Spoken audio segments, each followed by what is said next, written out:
Okay, graphing square root functions. And the reason this lesson's in this module is because we just got through looking at how to find the inverse. So right here, when we talk about the inverse of x squared quadratic, something we just spent a lot of time on, the inverse of a square function is a square root function. So we're going to look at some terminology here. Sometimes you'll see this referred to as a radical function as well as a square root function, both of them meaning the same thing. Now, one of the things I'm going to do here is I'm going to refer to this table as your reference points. This is important. This is what we use in Algebra 2. We refer to these reference points because they're easy points to graph. Now, since we're taking the square root, we look over here and we choose values for which we can take square roots. We need squares. So what is the square root of 1? 1. What is the square root of 4? Square root of 4 is 2. And what is the square root of 9? Square root of 9 is 3. So these right here are referred to as our reference points. So typically what happens is when you graph square root, 0 is 0, then square root of 1, so you go over 1, pay attention to your scale here. In this particular case, the scale's by 2. So I go over 1, up 1. Then I go over 4 and up 2. And then I go over 9 and up 3. And then the graph looks something kind of like that right there, which is half of a quadratic. Remember we said it's the inverse of x squared. X squared is a parabola, looks like this. So basically what we're doing is we're taking half of the graph. Remember how we get inverse? We switch x and y. So usually when we put it in, our curve goes up. Now we're switching x and y. Now it's going sideways here. The reason we only have half of it is because down here are negatives. And we can't take the square root of negatives, or we can't get a negative value for square root unless we multiply by a negative number. So you can't graph it over on the negative side, and it won't be graphed down here. We can only get half of it. And you'll look at that a little bit more in Algebra 2, but remember, they're inverse functions, so it's a quadratic, a parabola, but now it's going sideways instead of up and down, and again, we can only do half of it because we can only have positives. So these are all transformations, and they give you a set of points and data points here, but I'm not going to look at them. All I want to look at here is the actual function and use my reference point. So all this I'm just going to cover up. I don't really want that, okay? I'm just going to think about the transformation and my reference points themselves. So right here, what do we say? When it's with the x, it's not what you think. So that means it moves it to the right one. So typically, our first reference point is the point 0, 0. But now I'm moving it to the right one. Then what does the plus do on the end do? Well, it's not with the x. Shake your head up and down. Moves it up 2. So I go right 1 and up 2. And there's my starting point. So instead of being at 0, 0, now here it is. Now I just use my reference point values or movement to determine my new points. In other words, what's that mean? Once I have my starting point established, my other reference point was 1. In other words, when I move right 1, I go up 1. Well, I do the same thing here, except I've got a new starting point. So instead of starting here at the origin, I start at this point. I go right 1, up 1. There's my new point. I go back to my other reference point, which was 4, 2. So when I move to the right 4, I go up 2. So I go from this starting point, and I go right 4, and then up 2. So that's going to put my new point right here. And then my last reference point was the point 9, 3. So I go from my starting point, and I go to the right 9. So 2, 4, 6, 8, 9, and then up to 3. And then I can draw my curve. Now let's talk about domain and range. Domain is your x's. Now since this function is going up, we talked about in behavior, as you go to the right, this is going up, okay?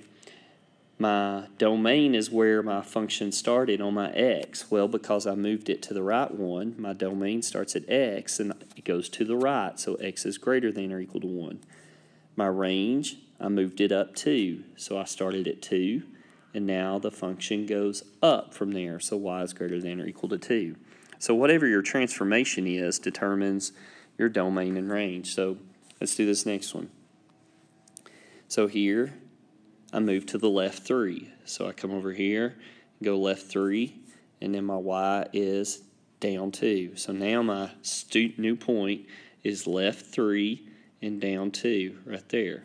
So my domain here now, my domain, graph my points, my reference points. So all I do, I come back up here, look at my reference points. When I go over 1, I go up 1. So I go over 1, up 1. Then go over 4 and up 2, and then go over 9 and then up 3. So my curve goes like that. So my domain, my x starts here, which is at -3, so x is greater than or equal to -3. My range starts here at this same point on my y is at -2 right there. So my range is y is greater than or equal to -2. Now y greater because again it's going up, y greater for my x because it's going to the right. So let's look at this number 4 here on the next page in your book. Again, I'm ignoring the table. All I do is use my reference points. My reference points are 0, 0, 1, 1, 4, 2, 9, 3. Those are all my reference points. I look at my equation. That moved down 4. So my starting point is here. Then I go over 1, up 1, over 4, up 2, over 9, 2, 4, 6, 8, 9, and then up 3. There's my curve. My domain now starts at 0. So x is greater than or equal to 0 because it starts at 0 and goes to the right. My range, my y here, it was shifted down 4, and then it's going up from -4, so I write y is greater than or equal to -4. So the table is not really necessary as long as you know the reference points and the movement. All you have to find is that starting point. Now the other thing we can do is multiply and change the stretch or compression. We talked about that. Stretched if it's multiplied by a number bigger than 1, compressed a fraction less than 1, and reflected when we multiply by a negative. So again, here's some examples. Okay, pay attention. This has not been moved, translated. There's nothing added or subtracted, so I still start at 0. But my reference points are usually 1, 1, which means when I go over 1, I go up 1. But because it's multiplied by 3 here, then that means when I go over 1, I'm now going to go up 3 because it's been multiplied by 3. My other reference point's 4, 2. 2. So typically what happens when I go to the right 4, I go up 2. But now, again, because it's multiplied by 3, 2 times 3 is going to be 6. So I go over 4, now I go up 6. 9 is usually 3, but multiply that by 3 again. That means when I go over 9, 2, 4, 6, 8, 9, now I'm going to go up 9. And that should make sense logically because, why? It's been stretched vertically, so it gets taller. Domain again, there was no change in the x, so x is greater than or equal to 0. Range, same thing, same starting point, didn't move up or down, so y is greater than or equal to 0 because it's still going up and to the right. Now, here's one multiplied by a fraction. And not only a fraction, it's negative, okay? So, again, there's no shift here.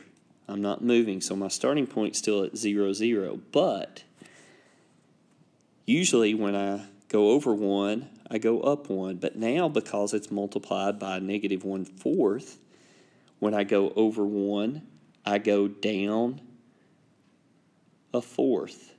So that's like right here. It's not very far below it.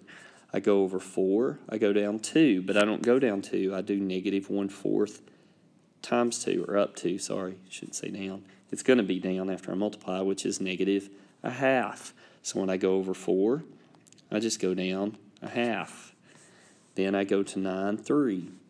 So I go over 9, but because it's multiplied by 1/4, it's going to be negative 3/4. So I go over 9, negative 3/4 would be like right here. So this is a very skinny one. Why? Because it's been compressed, multiplied by a fraction, and it's going down now because it was multiplied by a negative. So when we do our domain, still starts at 0, still going to the right, so x is greater than or equal to 0. So that's not changed because it's still 0 and going to the right. My range, however, does change. It still starts at 0, but now it's not going up, it's going down. So you say y is less than or equal to 0, again, because it's going down. So, an application problem real quick here. It says, on Earth, the function 6/5 x approximates the distance in miles to the horizon observed by a person whose eye level is x feet above the ground. The graph of the corresponding function for Mars has a vertical stretch relative to 5x of square root of 5/3. Write the corresponding function g of x for Mars and use it to estimate the distance for the horizon for an astronaut whose eyes are 6.2 feet above Mars' surface, rounding to 1 decimal place. Okay, what does all that mean? All that means is it's a vertical stretch of this. Let me go back and underline it better here. So what that means is you're taking this function, which is the function on Earth, and now you're changing it to a new one on Mars. But a vertical stretch means you're taking the original function here and you're multiplying it by this new value. So we have square root of 5/3 times our original function. Now all it's really wanting you to do is to say, okay, what's the value when x is 6.2? So in this particular situation, I would just put this in my calculator, put it in for y1, go to my table in my calculator, and then type in, put the table set on ask for your independent. Okay, put it on ask. And then we're going to type in 6.2 for that value. And then when I type it in and do it on the calculator, I get approximately 2.2, and this was measured in miles back at the beginning of the problem here. So the other thing you could do is just on the calculator without using the table, if you wanted to, just type in 6.2 under the square root here and do it. So for this particular assignment, you are doing, I think this is page 1185. You're doing numbers 1 through 14 and number 21.